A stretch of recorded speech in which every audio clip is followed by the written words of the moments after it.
implements and kind of talk about them a little bit, because we seem to talk about the tractors a lot, but not as much about the implements. And so now it seems to be a little more sparse on that. So that's what I'll do, is I'll just go down the line, and as I see something that's different or unusual, we'll stop and talk about it. How many of you have not been on one of these before? I know some of you, most of you have. Okay, we got a few new people. Okay, so I'll try not to skip over some of the things that I've said before. Sometimes I get in the habit of saying, oh yeah, I talked about that last year, so I'll keep going. I'll try not to do that. First off, even though we're going to talk about implements, I'll start by saying a little bit about the tractors, because we're standing in front of some that are fairly unusual. These are French-built versions of Farmall Cubs. And what happened initially is that Cubs, of course, were exported to different places around the world. There was enough demand in France that they started shipping components and doing assembly over there. And then over time, they gradually shifted towards using more locally sourced or locally built items on the tractors. From the start, they had French-built electrical systems, starters, generators, carburetors, and those sorts of things. And then over time, they changed to more. You see some of these are labeled Super Cubs, and a lot of people think there never was such a thing as a Super Cub, but in France there was. That actually is legitimate labeling from the French version. And this one was a very limited volume, specially built vineyard tractor. The French vineyards have been there for years and years and years, and the row spacings are very narrow. A typical farm tractor couldn't be used in the vineyards, so they tried building a few of these to see how they would work out. And so that's the reason it's such an extremely narrow tractor. So that's kind of the story on those.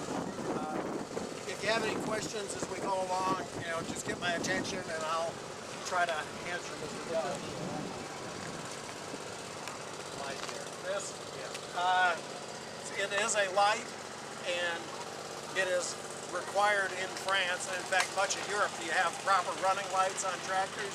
You'll notice back on the back is also a large license plate bracket. And to run tractors on the roads in Europe, typically they have minimal requirements for lighting, licenses, and so on. And the lenses are special for over there? Those are, yeah, those again would have been typical European lenses. Anything else on these? We will wander on down the way. Probably about a 77 or 8, but the style with a long stripe was the last 5 years of production, and this is a pretty good example of that final version. Here we've got a pretty nice example of a Howard rotovator. Howard was a company that made this type of a tiller for a long time. It's made them for many models of tractors. The Cub, with its limited power and relatively high-low speed, really wasn't suitable for a very large tiller. And so they made this one that was quite narrow, I think 28 inches. And then they also made a gear reduction gear. If you look over in here, you can see there's an extra piece inserted between the transmission and the final drive. And that is a 2-speed gear reducer. So you lower the speed of the tractor. So you can run engine full speed, go into first gear, shift that thing down, and you'd be going about half of normal speed. They made a big issue that you were not supposed to use that to increase pulling power, just use it to slow yourself down. If you did try to pull hard with it in low range, you would twist off an axle.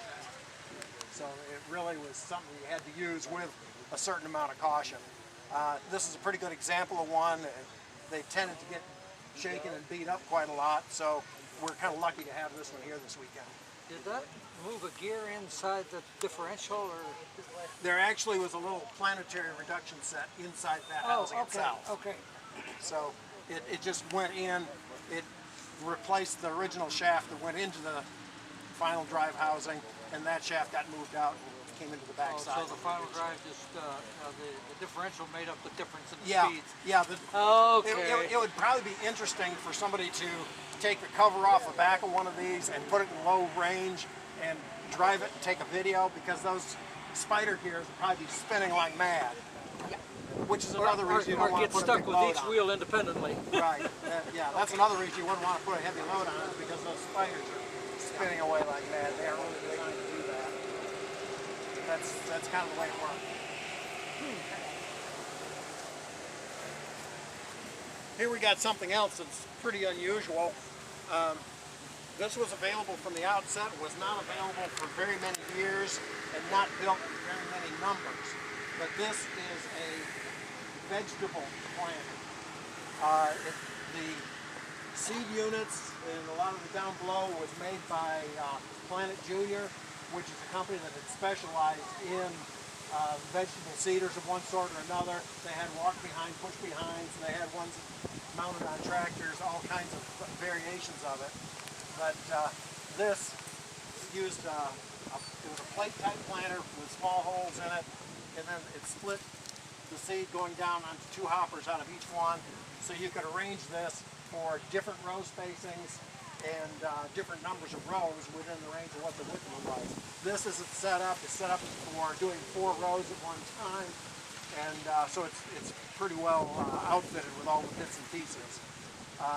You could, for example, use this for planting, carrots. A carrot seed is very tiny, so you could use it for, carrots and lettuce, and then, work your way up to bigger things like peas and so on, just depending on which plate you put in.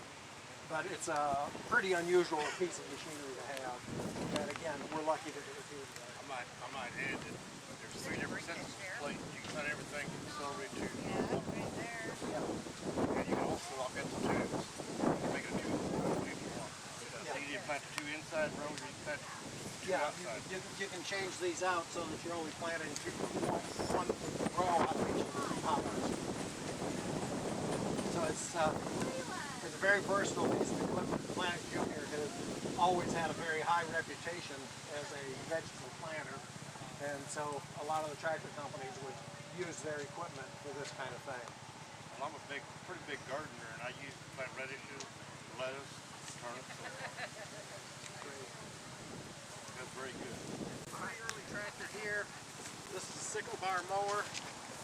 That was one of the first implements that was available for a Cub for my age. When the tractors first came out, mowers like this were available. Early ones had a 4.5 foot cut. Later on, we went to a 5 foot, so you could get 10% further on pass. Fairly simple, straightforward mowing machine. Worked pretty well. The one thing you always had to do was keep these bolts tight up here on the bell housing, because the vibration would tend to shake them loose after a while.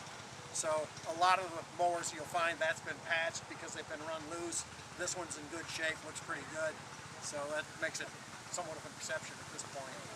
But it's a fairly basic piece of machinery. It was always customized Cub lowboy for highway mowing. And typically this would have been equipped with either a sickle bar mower, a much heavier duty mower than the one we were looking at, or they might have put a flail mower in there or something like that. But the things that make this different from a regular Cub lowboy are, for one, it's got 15-inch wheels on the front instead of 12s. It's got a non-adjustable front axle.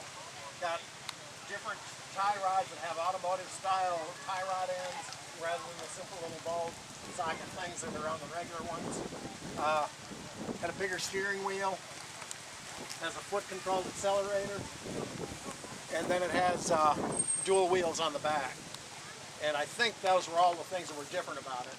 But it was just all, slight variations of attachments that they could put onto it to make it more suitable for use as a highway mower. The dual wheels gave it more stability. There was another highway mower version that was different than this. That was they turned the final drives to the back instead of the front, and made it longer, made it wider. They hung extra upholstered weights underneath the front for more stability on the hillside. But this was a fairly typical highway mower configuration. I've got some of the early ones up there that France is international. This is international. You got the McCormick. International Harvester. What's the difference in the McCormick Cub and the international? Yeah, International Harvester had a variety of trade names that they used, and it got fairly complicated. But for a long time they used McCormick Hearing as the name, and then the name Farmall was used on certain types of tractors. Okay, for the general purpose row crop tractors. when the Cub came out, it was considered in that category and was a Farmall. Tractors that were not intended for farm use, like for industrial, municipal use, highway use, and so on, would never have the Farmall name on it, but they would use the name International instead. So this is a typical row crop farm tractor. This is for municipal or state use. And so this is a Farmall, this was McCormick Deering, because didn't McCormick Deering make like a sycamore or like horse-drawn? yes. The McCormick Deering name goes clear back to like the 1920s. And so it was applied to almost all of their farm equipment for a long time. In 1949, they dropped the name Deering off of it. And so they just went with McCormick. Now, prior to that, they had used different combinations in different countries. Some countries, they just used the name Deering without McCormick. And if you look closely at the French cups down there, it said International McCormick Farmall. I mean, they put every name they could think of on it. And that's the way they marketed them in France for a long time. In different countries, they just use different names. And it's all, you know, it's whatever the marketing department does, you know, they can do anything. But after the switch in 1949, they started to consolidate it and just use Farmall, McCormick, and International, and try to stick. When you needed parts, you had to put reference to all of that? Now when you went to the parts department, you say, I need something for a Cub, and, you know, it didn't matter. But, you know, it was all this jumble of names. Yeah. Part of it was because of the history of where the company came from, and some of it was marketing decision. It was a simpler time, though. Oh, yeah. The only reason it used to be a simpler time is because we've forgotten all the details. Okay. On the back of this one is a Cub 3, I think it is, field cultivator. Depends on the part of the country you're in, whether you see a lot of those or see none of them. But this is a field cultivator, and you can change the tools out a little bit depending on what you were doing. But typically it was used for breaking up weeds on an open ground before you plant it. So that's a little bit unusual. Again, that's something that was available pretty early on. And then 1955 they went to a fast hitch version, and this one kind of disappeared. On the back of this tractor, this is a low boy with a fast hitch, so that's a different variation. But on the back we've got what's called a platform carrier. It's a fast hitch attachment that just gives you a little convenience carrier back there. You can carry several hundred pounds on it. The fast hitch, the low boy, with its shorter wheelbase, couldn't carry as much weight back there as the Farmall. The rated capacity of that thing on the low boy was only about half of what it was if you put it on a Farmall. But the same carrier would fit both tractors. IH did not supply boards that looked that nice. This tractor is a pretty early one. It predates the fast hitch. It's got a Cub 193 plow on it. That was the regular moldboard plow from before fast hitch days. You know, so there's a lever up on the side. That was the depth control, and it served the same function that on the fast hitch the lever or the crank did. When you remove it from the tractor, it's separate from the plow, and frequently they are separated. You never see each other again. But that's the complete setup properly installed.